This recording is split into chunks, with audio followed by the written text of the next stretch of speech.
In response to concerns that some recent financial crises were exacerbated by consumers misunderstanding risks associated with credit cards, loans, and other financial products, policymakers in many countries have instituted risk disclosure requirements on sellers of those products.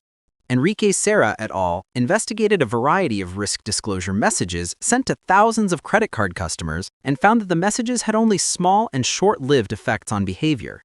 Seira et al. Asserted that such effects may nevertheless be worth pursuing, given the negligible cost of messaging.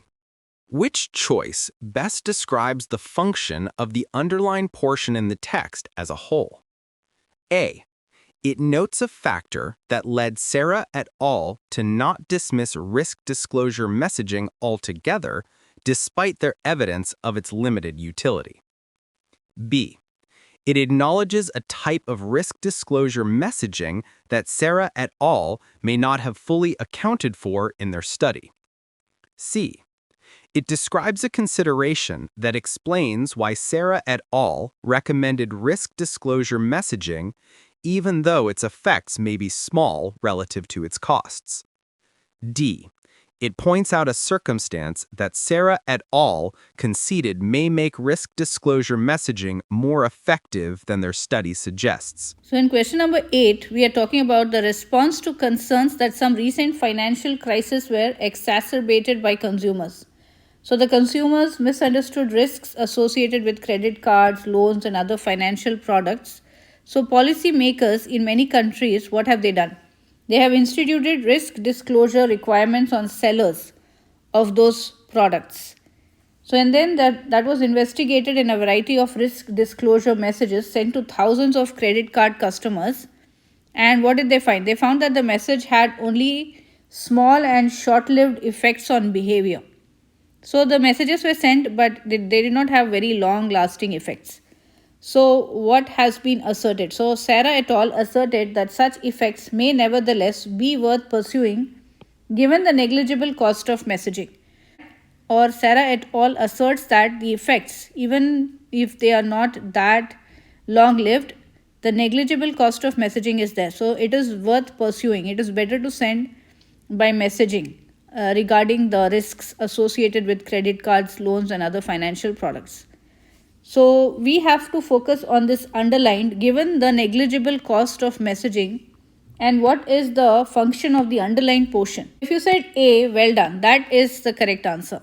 A says it notes a factor that led Seira et al. To not dismiss risk disclosure messaging altogether despite their evidence of its limited utility. So whether it has a short effect or long effect, because the negligible cost of messaging is there, it should not be dismissed. The message has to be sent. So choice A is the best answer because it most accurately describes the function of the underlined portion in the text as a whole. The text establishes that many countries have adopted risk disclosure requirements for financial products due to concerns that consumers don't understand the risks associated with the products. According to the text, Seira et al. Found that the effects of such messaging on consumer behavior were small and temporary. The text then adds that the researchers assert that because the cost of the messaging is negligible, the approach may be worth doing even if the effects are limited. Thus, the underlined portion notes a factor, very low cost, that led the researchers to not completely dismiss risk disclosure messaging despite their evidence of its limited utility.